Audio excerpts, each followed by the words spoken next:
నమస్తే, political voice స్వాగతం. గణేష్ నవరాత్రులు వచ్చేసినాయి.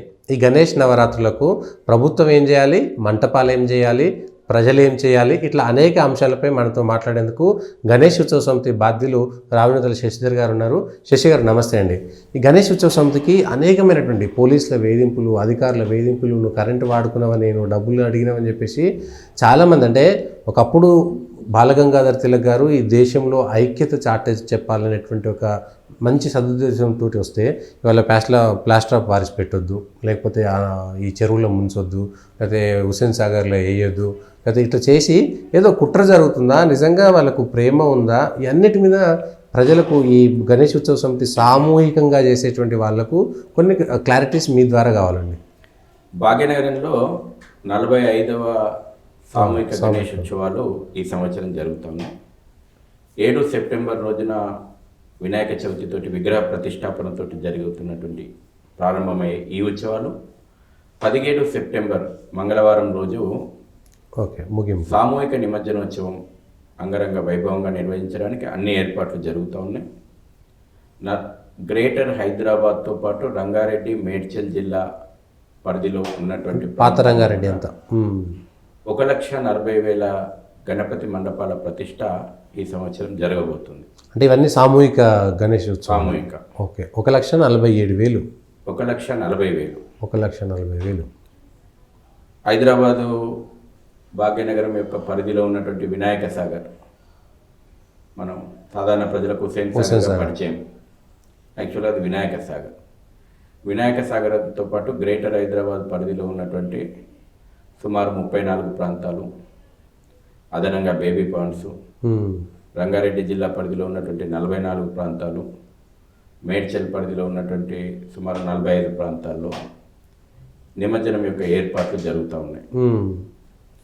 ముఖ్యమంత్రి దగ్గర నుంచి మొదలు పెట్టుకుంటే మంత్రుల సమక్షం లోపట, ముఖ్యమంత్రి సమక్షం లోపట, పోలీస్ కమిషనరేట్ల సమక్షం లోపట, హైదరాబాద్, రాచకొండ, సైబరాబాద్ మేయర్ సమక్షం లోపట, కలెక్టర్ రంగారెడ్డి, కలెక్టర్ మేడ్చల్ సమక్షం లోపట, అన్ని డివిజన్ స్థాయి లోపట ఇప్పటికే సమన్వయ సమావేశాలు పూర్తయినాయి.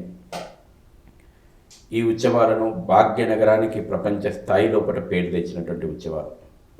యావత్ ప్రపంచం కూడా భాగ్యనగరంలో జరిగేటువంటి వేడుకలను చూడడానికి వస్తుంది. విశ్వనగరంగా భాగ్యనగరానికి గణేష్ ఉత్సవాలు ఎప్పుడో పేరు ప్రఖ్యాతులు తీసుకొచ్చినాయి.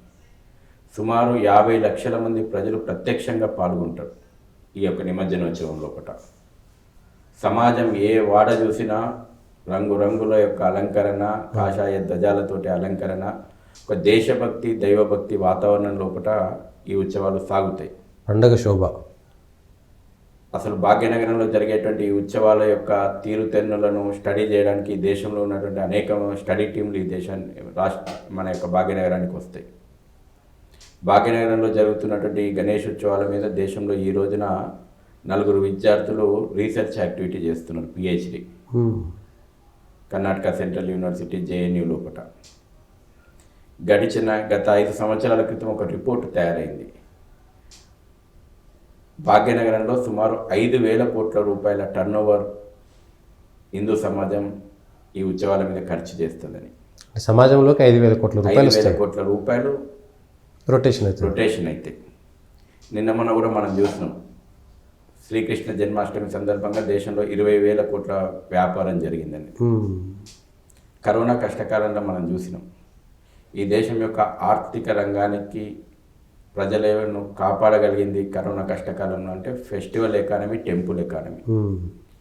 భారతదేశ ఆర్థిక వ్యవస్థకు వెన్నుముక ఫెస్టివల్ ఎకానమీ.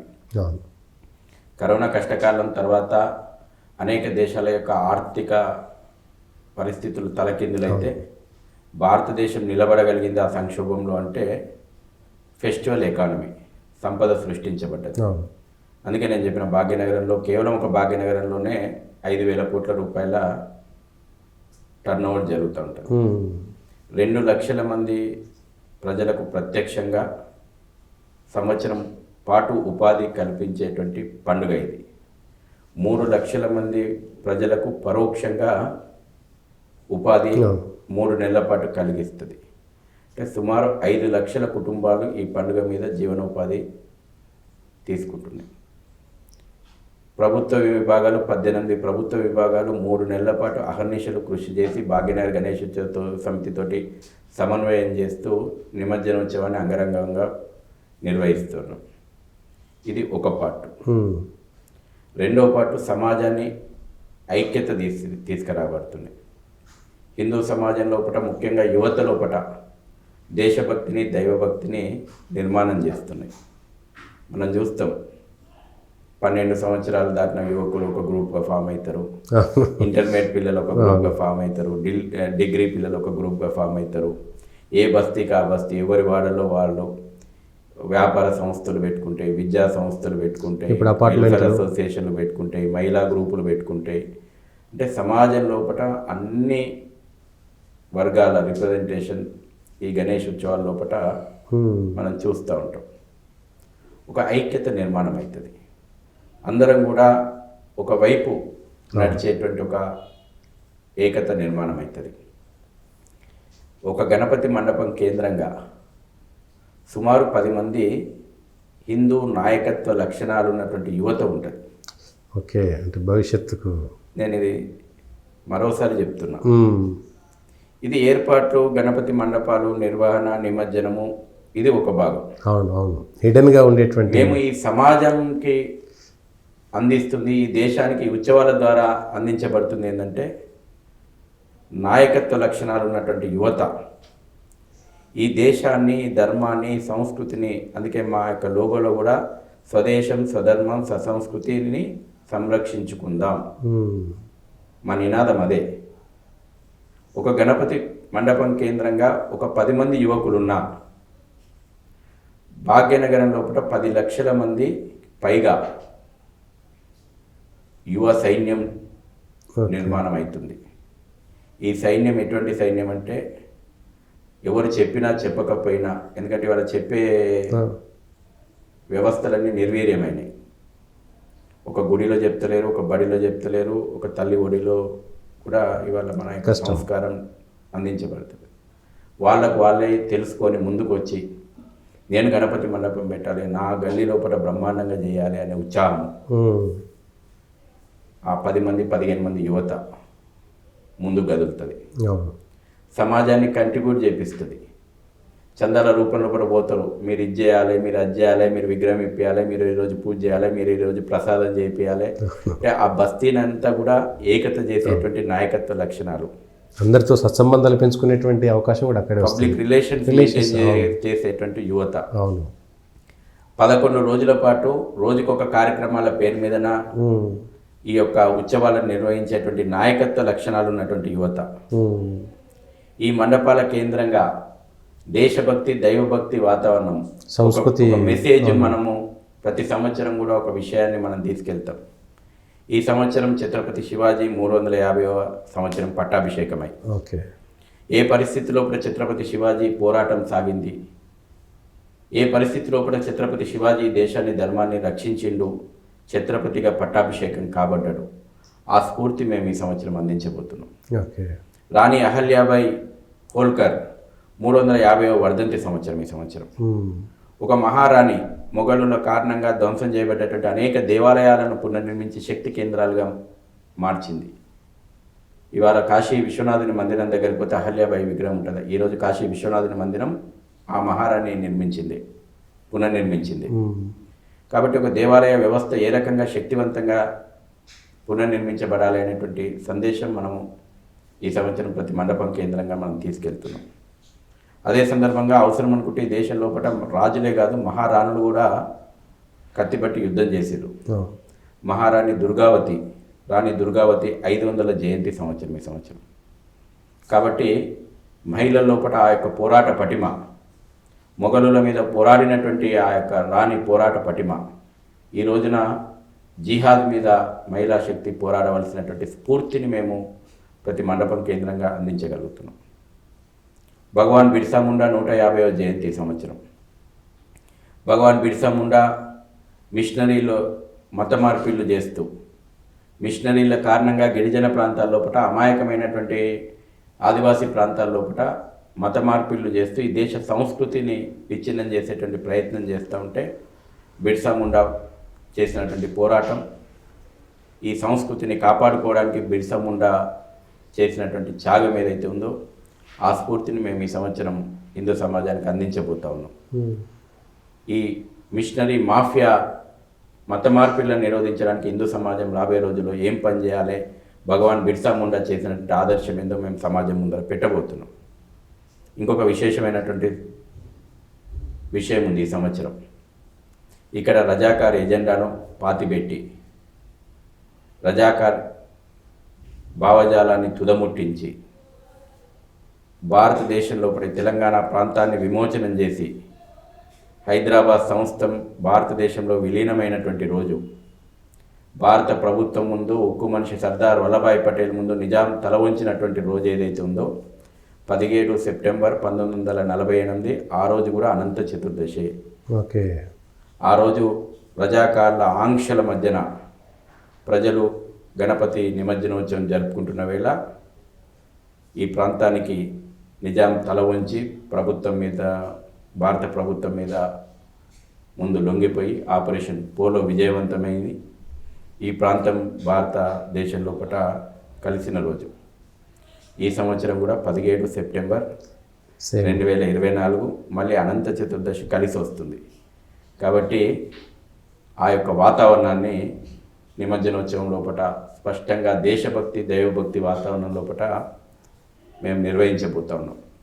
అందుకే మేము ప్రతి మండపాన్ని ఉదయమే మేము నిమజ్జనోత్సవానికి తల్లి రండి, అనంత చతుర్దశి రోజున మనం నిమజ్జనోత్సవం ఆ పుణ్య గడియల్లో బట్టి మనం నిమజ్జనోత్సవం చేయాలని చెప్పేసి పిలుపునిస్తూ ఉన్నాం. ఈ సందేశాలను మేము తీసుకెళ్ళి యువతను 10 లక్షల మంది యువత, దేశభక్తి దైవభక్తితోటి నిర్మాణమైనటువంటి యువత, ఏ రాజకీయ పార్టీలు తయారు చేస్తున్నటువంటి కార్యకర్తలు కాదు, ఏ సంస్థలు తయారు చేస్తున్నటువంటి కార్యకర్తలు కాదు, గణపతి నేతృత్వం లోపల, గణపతి నాయకత్వం లోపల తయారవుతున్నటువంటి ఈ సహజ సిద్ధమైనటువంటి నాయకత్వాన్ని మనం లేపి నిలబెట్టగలిగితే, ఎక్కడిదక్కడ ఈ నాయకత్వాన్ని మనం ప్రోత్సహిస్తే, ఎక్కడిదక్కడ ఈ నాయకత్వం సమాజానికి నేతృత్వం వహిస్తే 15 నిమిషాలు టైం కావాలన్నోనికి సమాధానం వచ్చేస్తుంది. సమాధానం. అవును. ఇంకొక చిన్నది, వేధింపులకు గురవుతారు పాపం చాలామంది. ఏదో ఒక పోలీస్ వ్యవస్థ నుంచి కానీ లేకపోతే మున్సిపల్ వ్యవస్థ నుంచి కానీ మీరు రోడ్డు మీద అడ్డం పెట్టిరు, మీకు ఓడిచ్చారు, మీకు పర్మిషన్ లేదు. దీనికి పర్మిషన్ అవసరం లేదు కదా, ఎవరికి వాళ్ళు పెట్టుకోవచ్చు. ఇన్ఫర్మేషన్ ఇస్తే సరిపోతే పర్మిషన్ అక్కర్లేదు కదా. అనేక అడ్డంకులు, ఒడిదుడుకులు ఎదుర్కొన్నాం. నేను కూడా ఇది 22వ సంవత్సరం భాగ్యనగర్ గణేష్ ఉత్సవ సమితిలో సెక్రటరీగా ఉండడమే ఇది 18వ సంవత్సరం. ఎన్ని రకాల వేధింపులు ఉన్నాయో అన్ని రకాల వేధింపులు ఉంటుండే. పర్మిషన్ అడుగుతుండే. మేము అడుగుతుంటే అసలు ఇస్తందుకు నువ్వోడు, తీసుకుంటందుకు నేను ఉండిపోయి ఫస్ట్ ఇది తేల్చు. అవును. ఈ వేదభూమి, పుణ్యభూమి, తపోభూమి, కర్మభూమి లోపల మొట్టమొదటి పూజలు అందుకునేటువంటి గణపతికి నువ్వు పర్మిషన్ అడుగుతావా? ఇది చెల్లదు, ఇది నడవదు. పర్మిషన్ అనేటువంటి పదం ఉపసంహరించుకోవాలని డిమాండ్ చేసినాం. నిజాం కాలేజీలో మనము పెద్ద ఎత్తున బహిరంగ సభ, ఎగ్జిబిషన్ గ్రౌండ్లో బహిరంగ సభలు నిర్వహించినాం. ప్రభుత్వం మెడలు ఉంచినాం. మా యొక్క సెంటిమెంట్ను పరిగణలోకి తీసుకోమన్నాం. తర్వాత ప్రభుత్వం దిగొచ్చింది. మేము అవసరమైన అన్ని సమాచారం ఇస్తాం. మా తాత గ్రాండ్ ఫాదరే కాదు, ముత్తాత డీటెయిల్స్ కావాలని ఇస్తాం. మేమేం సంఘ విద్రోహ కార్యక్రమాలు చేస్తలేం. బాజాప్తగా మా ఫండమెంటల్ రైట్ దేవుణ్ణి పూజించుకుంటున్నాం, పూజిస్తాం. ఈ రోజున మార్పు వచ్చింది. కేవలం ఇంటిమేషన్ మాత్రమే పోలీసులు అడుగుతున్నారు. తర్వాత ప్రభుత్వంలో అన్ని విభాగాలు చక్కనైన సమన్వయం చేస్తున్నాయి. వాళ్ళకు కూడా ఒక 3 నెలల పాటు ఈ యొక్క ఎక్సర్సైజ్ అయింది. అటు జిహెచ్ఎంసీ కానీ, కలెక్టరేట్లు కానీ 18 ప్రభుత్వ విభాగాలు ఇన్వాల్వ్ అవుతున్నాయి. తర్వాత ఎండోమెంట్ రోల్ ఏందని అడిగినాం. ఇంత పెద్ద ఉద్యమం లోపల అసలు ఆ శాఖ రోల్ ఏమి ఉండదు. కాబట్టి ప్రజలు, భక్తులు, దేవాలయము, 1000 కోట్ల నిధులు ఉన్నటువంటి సంస్థగా తన రోలు, ఒక ఆధ్యాత్మిక వాతావరణం నిర్మాణం చేసేటువంటి రోల్ నిర్వహించమన్నాం. ఈ సంవత్సరం నుంచి వాళ్ళని కూడా మనం ఎజెండాలో జోడించినాం. వాళ్ళకు కూడా కొన్ని పనులు చెప్పమన్నాం. చివరికి ఏంటంటే, అరే ప్రసాదం అందించినాం. ఇమ్మర్షన్ సెంటర్ల దగ్గర వచ్చేటువంటి భక్తులకు ప్రసాదం అందించేటువంటి పని చేయి. లిటరేచర్ కొట్టు, గణపతి చరిత్ర ఏంది, గణపతి గణపతి పూజా విధానం ఏంది అందించు. భజనలు లేకపోతే పాటలు శ్లోకాలు మేము ఇచ్చినాం, లిటరేచర్ ఇచ్చినాం, అది ప్రింటింగ్ చేసి ఇవ్వండి, ప్రతి గణేష్ మండపానికి ఇస్తామన్నాం. అవును, ఈ సంవత్సరం అది కూడా ఎజెండాలకు వచ్చింది. మంచి పరిణామం, ఇది మంచి పరిణామం. అన్నిటికంటే కూడా ఎలక్ట్రిసిటీ బిల్లు విషయంలో కూడా మేము గత అనేక సంవత్సరాలుగా డిమాండ్ చేస్తూ వచ్చినాం. మా ప్రాథమికమైనటువంటి డిమాండ్ ఏంటంటే ప్రభుత్వం బాధ్యత. ప్రజలు సామూహికంగా చేసుకునేటువంటి ఉత్సవాలలో కనీసమైనటువంటి వసతులు ఏర్పాటు చేయడం డైరెక్టివ్ ప్రిన్సిపల్స్ ప్రకారం ప్రభుత్వం యొక్క బాధ్యత. 50 లక్షల మంది రోడ్ల మీదకి వస్తారు, వాళ్ళకు మంచినీళ్ళు ఏర్పాటు చేయాలా, వాళ్ళకు ప్రాథమిక అవసరాలు తీర్చుకోవడానికి కాలకృత్యాలకు టాయిలెట్స్ ఏర్పాటు చేయాలి, పారిశుద్ధ్యం ఉంచాలి, ఎలక్ట్రిసిటీ అందియాలి. మేము వ్యాపారం చేసుకుంటున్నామా? మేమన్నా ఎమర్జెన్సీ అంబులెన్స్లు అన్నీ పెట్టుకోవాలి. వ్యాపారం జరుగుతుందా? ఇంకా ప్రభుత్వానికి ఆదాయం వస్తుంది. అవును, ఇంతకుముందు చెప్పిన 5,000 కోట్లని ప్రభుత్వ ఖజానా. మీరు ఫెస్టివల్ సీజన్ చూడండి, ప్రభుత్వ ఆదాయం ఎంత ఉంటుందో మీరు లెక్క అడగండి. ఆర్టీఏ కింద మేము ఈ సంవత్సరం అడిగినాం. హిందూ పండుగలప్పుడు మేమేమి ఉచితాలు అడుగుతలేమే, మేమేమి ఇతర మతస్థులకు పోయినట్టు. ఇప్పుడు వాళ్ళ పవిత్రమైనటువంటి క్షేత్రాలకు పోతే వాళ్ళకేమో సబ్సిడీ, హజ్ యాత్రకు సబ్సిడీ, జెరూసలం యాత్రకు సబ్సిడీ. నువ్వు పండుగ వచ్చి దసరాకు పోతామంటే ఆర్టీసీ డబుల్ రేట్లు, సంక్రాంతికి డబుల్ రేట్లు, 1.5 ఫేర్లు. ఇది ఎక్కడి సెక్యులరిజం? ఇదేంది? ఇతరులకేమో అన్నీ ముందుండి రివ్యూలు చేసి బహుమతులు ఇస్తారు, తాయిలాలు ఇస్తారు. హిందూ సమాజానికి ఇంత పెద్ద లార్జ్ స్కేల్లో చేసుకుంటే కరెంట్ ఎందుకు నువ్వు ఫ్రీ ఇవ్వవు? మేము అడిగినాం, ఓపెన్గా ముఖ్యమంత్రి ముందర పెట్టినాం. మాకు ఫ్రీ అని కూడా అనకు, నువ్వు ప్రజలు కట్టినటువంటి పన్ను నుంచి రూపాయి వద్దు, మా డబ్బులే ఉన్నాయి, ఎండోమెంట్ డబ్బులు ఉన్నాయి, 1000 కోట్లు ఉన్నాయి నీ దగ్గర, అసెస్ చేయి, నువ్వు ఎంత అవుతుందో కరెంటు బిల్లు ఎండోమెంట్ నుంచి తీసుకో, కట్టించుకో. ఒప్పుకుంది ప్రభుత్వం. ఈ సంవత్సరం ఉచిత కరెంటు, ఉచితం కూడా అనం దాన్ని ఉచిత కరెంటు కూడా అనొద్దు. నిర్వాహకులందరికీ కూడా కరెంటు బిల్లు ఉండదు. ఆ కరెంటు బిల్లు యాదాద్రి లక్ష్మీ నరసింహస్వామి చెల్లిస్తాడని చెప్పినాం. అంతే, భద్రాచలం స్వామియో, భద్రాచలం రామచంద్రుడు, వేములవాడ రాజరాజేశ్వరుడు, యాదాద్రి లక్ష్మీ నరసింహుడు, బాసర సరస్వతి మాతను చెల్లిస్తుంది అంతే బిల్లులు. నువ్వేంది మాకు ఫ్రీగా ఇచ్చేది? మా హక్కు అది, రాజ్యాంగం కల్పించినటువంటి హక్కు. మా డబ్బులే మాకు పెట్టమంటున్నాం. తర్వాత అనేక విషయాల లోపల మనము ఎప్పటికప్పుడు డిమాండ్ చేస్తూ వచ్చినాం. గడిచిన 10 సంవత్సరాలుగా, ముఖ్యంగా తెలంగాణ ఏర్పడ్డ తర్వాత గడిచిన 10 సంవత్సరాలు ఒక నియంత్రిత పాలన జరిగింది. ఏ విషయం ఆ విషయం చాలా స్పష్టంగా చెప్పాల్సింది, ఎందుకంటే నేను రాజకీయాలతోటి ముడిపెట్టి మాట్లాడతలేను. ఉమ్మడి ఆంధ్రప్రదేశ్ ఉన్నప్పటి వరకు ప్రతి ముఖ్యమంత్రి విధిగా దీని మీద అత్యున్నత స్థాయి రివ్యూ చేసింది.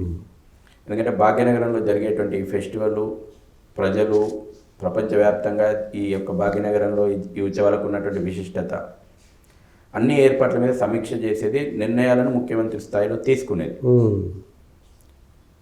ఇది ఉమ్మడి ఆంధ్రప్రదేశ్లో చిట్ట సంవత్సరం వరకు కొనసాగింది. తెలంగాణ వచ్చిన తర్వాత ముఖ్యమంత్రి కేసీఆర్ ఎంత నిర్లక్ష్యం వహించిందంటే, అనేక రకాలైనటువంటి విషయాలు మేము ప్రభుత్వం దృష్టికి తీసుకొని పోవాలనుకున్నా, కనీసం అపాయింట్మెంట్ ఇవ్వలేదండి. 10 ఏళ్ళుగా మేము మంత్రులకు చెప్పినాం, కనీసం సమీక్ష నిర్వహించుకుంటామే, కొన్ని ముఖ్యమంత్రి స్థాయిలో తీసుకుపోవాల్సినటువంటి విషయాలు ఉన్నాయి, మేము మాట్లాడతామంటే మేము పెట్టినటువంటి అపాయింట్మెంట్ లెటర్లకు కానీ మేము చేసిన రిక్వెస్ట్లకు కానీ రిప్లై లేదు, ఆ స్పందన లేదు. పైపెచ్చు కుట్రలు చేసిండ్రు గణేష్ ఉత్సవాలను ఆపాలని. కోర్టు తీర్పు మనం చూసినాం.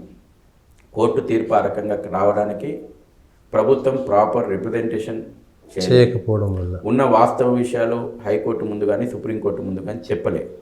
ఒక అడ్వకేట్ జనరల్ పోయి కూడా రిప్రజెంట్ చేయలే. కేవలం ఒక జూనియర్ అడ్వకేట్లను పంపి చేతులు దులుపుకున్నారు. ఆ రకమైనటువంటి ఆంక్షలు రావాలని వాళ్ళు దారుసలాం ఎజెండా కోరుకున్నటువంటి విధంగా ఆ ఆంక్షలు వచ్చే విధంగా కోర్టు ఏం చేస్తుందండి? తన ముందు ఉన్నటువంటి పేపర్లు పరిశీలిస్తుంది. ఏది వాస్తవం, ఏది అవాస్తవం, ఏది ప్రచారము, ఏది అబద్ధము, ప్రాక్టికల్గా జరుగుతుంది ఏంది చెప్పాలా, ప్రభుత్వం చెప్పాలా, ప్రభుత్వం ప్రాపర్గా చెప్పాలా. కోర్టు ఆంక్షలు వచ్చినాయి. గత సంవత్సరం వాటి పేరు మీద నిమజ్జనోత్సవాన్ని ఆపాలని చూసిండ్రు. మేము దానికి కూడా చెప్పినాం, మేము అవసరం అనుకుంటే శాసనోల్లంఘన చేస్తాం. గాంధీ మార్గం అంతే. ఈ దేశాన్ని రక్షించుకోవడానికి, ఈ సంస్కృతిని రక్షించుకోవడానికి అవసరం అనుకుంటే గాంధీ కూడా శాసనోల్లంఘన చేసిండు. కాబట్టి రౌలత్ చట్టాన్ని వ్యతిరేకించలేదా? ఉప్పు సత్యాగ్రహం చేయలేదా గాంధీజీ? ఉప్పు మీద పన్నేస్తే. కాబట్టి శాసనోల్లంఘన చేస్తామని చెప్పినాం, మా హక్కును మేము కాపాడుకున్నాం. కానీ దీర్ఘకాలికంగా కూడా దీనికి ఒక పరిష్కారం చూపెట్టాలి. చట్ట ప్రకారంగా ఉన్నటువంటి అవరోధాలు తొలగిపోవాలి. మళ్ళీ మొన్న మరిచెన్నారెడ్డి హాల్ లోపల మాతోటి మంత్రులు, ఇన్ఛార్జి మంత్రులు మినిస్టర్కి పిలిచినప్పుడు చెప్పినాం, గతంలో ఏ ఆనవాయితీ ఉండేది, తెలంగాణ వచ్చిన తర్వాత కేసీఆర్ వ్యవహరించినటువంటి తీరు, కేటీఆర్ వ్యవహరించినటువంటి తీరు, ఇప్పుడు మీ ప్రభుత్వం ముఖ్యమంత్రి గారి సమక్షం లోపల రివ్యూ జరగాలని చెప్పినాం. సానుకూలంగా స్పందించింది ప్రభుత్వం. ముఖ్యమంత్రి గారు మొన్న మీటింగ్ పిలిచిండ్రు. అనేక విషయాలు 10 ఏళ్ల తర్వాత ఒక ముఖ్యమంత్రి స్థాయి సమీక్ష జరిగింది. 10 ఏళ్ల తర్వాత సెక్రటరియేట్లో ముఖ్యమంత్రి ఆధ్వర్యంలో, రేవంత్ రెడ్డి గారి ఆధ్వర్యంలో లోపల సమావేశం జరిగింది. ఇది ప్రజల యొక్క విశ్వాసానికి ఇచ్చినటువంటి గౌరవంగా మేము భావిస్తాం. ఈ యొక్క పండుగకు ఉన్నటువంటి ప్రాముఖ్యత, ప్రభుత్వం ఆ సీరియస్నెస్ ఉంది అన్నట్టు. అధికారులు కూడా ఆ రకమైన సీరియస్నెస్ వస్తుంది. ముఖ్యమంత్రి స్థాయిలో మేము ఇప్పుడు కరెంటు గురించి అడిగినాం, ఎవరు నిర్ణయం తీసుకోవాలా? ముఖ్యమంత్రి గారు నిర్ణయం తీసుకోవాలి. గత 10 సంవత్సరాలు ఎందుకు నిర్ణయం జరగలేదు? ముఖ్యమంత్రి టైం ఇస్తే కదా.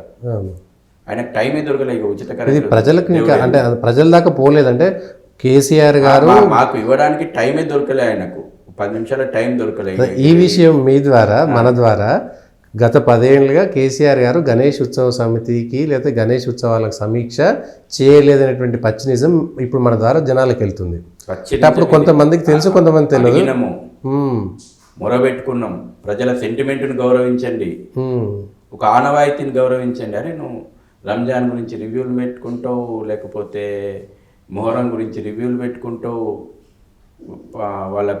వాళ్ళనే పిలుస్తారు, ఎంఐఎం వాళ్ళని పిలుస్తావు, రివ్యూలు, ఎజెండాలు, మీటింగ్ పెట్టుకుని ఇంకేం కావాలని అడుగుతావు. హిందూ సమాజాన్ని నువ్వు విస్మరిస్తావా? నువ్వు భయంకరమైనటువంటి హిందూ అని చెప్పుకుంటావు. నాకంటే పెద్ద హిందూ ఓడు ఉన్నాడు, నాకంటే యాగాలు చేసేటువంటి హిందూ ఓడు ఉన్నాడు, ఈ గొప్పలు చెప్పుకున్నాడు. మీరు చేసింది ఏంది? కేవలం పండుగలలో కూడా రాజకీయాలు చేసే ప్రయత్నం చేశారు. కానీ నిజంగా హిందూ సమాజానికి ఉన్న సమస్య ఏంది? అరే నువ్వు గడిచిన ఇన్నేళ్లుగా వచ్చినటువంటి ఒక ఆనవాయితీని కూడా నువ్వు కొనసాగించడానికి ఇష్టపడలేదు. పైపెచ్చి దీని మీద ప్రతిబంధకాలు వచ్చేలాగా చూస్తున్నావు.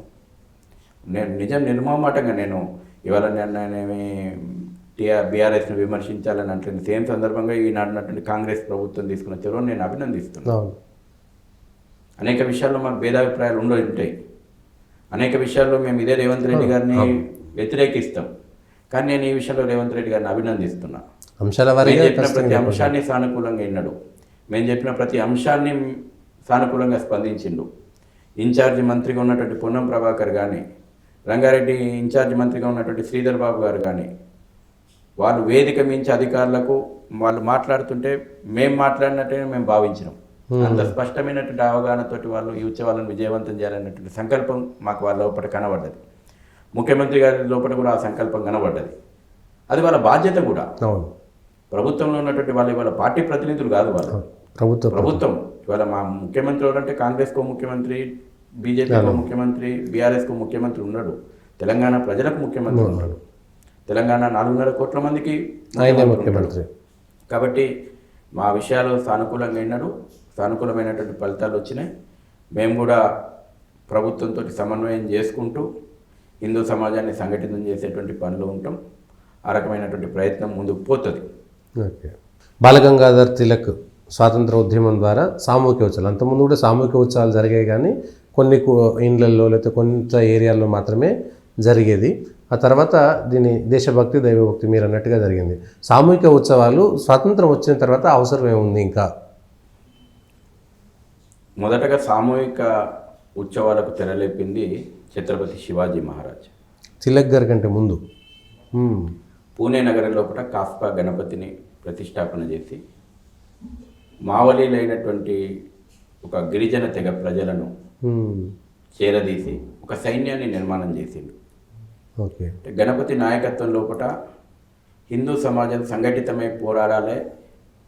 ఈ దేశాన్ని గుప్పెడు మంది ఎక్కడి నుంచో విదేశాల నుంచి వచ్చినటువంటి జిహాదీ శక్తులు ఈ దేశం మీద సంస్కృతి మీద దాడి చేస్తూ, ఇక్కడ దేవాలయాలను ధ్వంసం చేస్తూ, ఇక్కడటువంటి సాంస్కృతిక కేంద్రాలను ధ్వంసం చేస్తూ, ఇక్కడటువంటి ప్రజల ప్రాణాలపైన దాడులు చేస్తుంటే, ఇక్కడ రక్తం ఏర్లై పారిస్తుంటే స్పందించినటువంటి ఒక తల్లి ఆదేశం ఇన్నటువంటి ఒక హృదయం ఛత్రపతి శివాజీ కాస్పా గణపతిని ప్రతిష్టాపన చేసి సామూహికమైనటువంటి గణపతి ఉత్సవాల ద్వారా దేశభక్తిని దైవభక్తిని నిర్మాణం చేస్తూ ప్రజల లోపల ఈ దేశాన్ని ధర్మాన్ని కాపాడుకోవాల్సినటువంటి ఒక ఆవశ్యకతను తట్టి లేపుతూ ఈ యొక్క ఉత్సవాలను నిర్వహించినటువంటి చరిత్ర శివాజీ మహారాజ్ నుంచి. అనంతకాలం పేష్వాలు కూడా ఆ యొక్క పరంపరను కొనసాగించారు. స్వాతంత్రోద్యమంలో కూడా తిలక్ మహనీయుడు వారు అందించినటువంటి స్ఫూర్తి సమాజం లోపల పిడికెడు మంది వాడు ఎక్కడి నుంచి వచ్చి దేశాన్ని ఏ విధంగా వెళ్ళగలుగుతున్నాడు వాని గొప్పతనం కాదు, మన సమాజంలో ఉన్నటువంటి అనైక్యత దానికి కారణం. వాని విజయం కాదు, మన సమాజం ఉన్న అనైక్యత వాని విజయంగా మారుతుంది. కాబట్టి ఈ సమాజాన్ని సంఘటితం చేయాలంటే మళ్ళీ గణపతి కనబడ్డాడు. ఆ గణపతి నాయకత్వం లోపలనే మళ్ళీ ముంబై పూణే నగరం లోపల ఒక పక్కన తిలక్ మహాశయుడు మహారాష్ట్ర ప్రాంతం లోపల సామూహికమైనటువంటి గణపతి ఉత్సవాలకు పిలుపునిస్తే, బిపిన్ చంద్రపాల్ బెంగాల్ ప్రాంతంలో సామూహికమైనటువంటి దుర్గా నవరాత్రి ఉత్సవాలకు పిలుపునియడం, లాలా లజపత్ రాయ్ పంజాబ్ ప్రాంతం లోపల ఈ రకంగా దేశవ్యాప్తంగా ఒక దైవభక్తి దేశభక్తి మిళితమైనటువంటి ఒక పోరాటం సువర్ణ అక్షరాలతోటి మనం లిఖించుకోవాలి. గణపతి మండపము దుర్గామాత మండపం అంటే కేవలం ఇక్కడ జరుగుతున్నటువంటి పూజలే ఆరాధనే కాదు, స్వాతంత్ర వీరులను తయారు చేసినటువంటి ఒక కర్మాగారాలుగా ఇవి ఉపయోగపడ్డాయి. విప్లవ వీరులందరూ కూడా శాస్త్రము శస్త్రము నేర్పింది. విప్లవ వీరులందరూ కూడా ఉరితాడును ముద్దాడుతూ వందే మాతరం నినాదం చేస్తూ ఒక చేతిలో పట్టుకున్నటువంటి పుస్తకాలు ఏంటంటే భగవద్గీత, 1857 ప్రథమ స్వాతంత్ర సంగ్రామం యొక్క చరిత్ర, వీర సావర్కర్ రాసినటువంటి పుస్తకం. ఆ రోజున బ్రిటిష్ ప్రభుత్వం విప్లవ వీరుల దగ్గర ఎక్కడ సోదాలు చేసినా ఈ రెండు పుస్తకాలు తప్పకుండా దొరికినాయి. వాళ్ళ దగ్గర ఆస్తులు దొరకలే, డబ్బులు దొరకలే. భగవద్గీత 1857 ప్రథమ స్వాతంత్ర సంగ్రామం పుస్తకం. ఆ రకంగా అయినటువంటి ఒక ప్రేరణను ఈ సామూహిక ఉత్సవాలు చేసినాయి. అందుకే మనకు సామూహిక ఉత్సవాల పరంపర సాగింది ఈ సమాజాన్ని ఐక్యత తీసుకునేటువంటి విషయంలో. ఇవాళ మనం దసరా చేసుకుంటాం, సామూహికంగా ఎందుకు చేసుకుంటాం?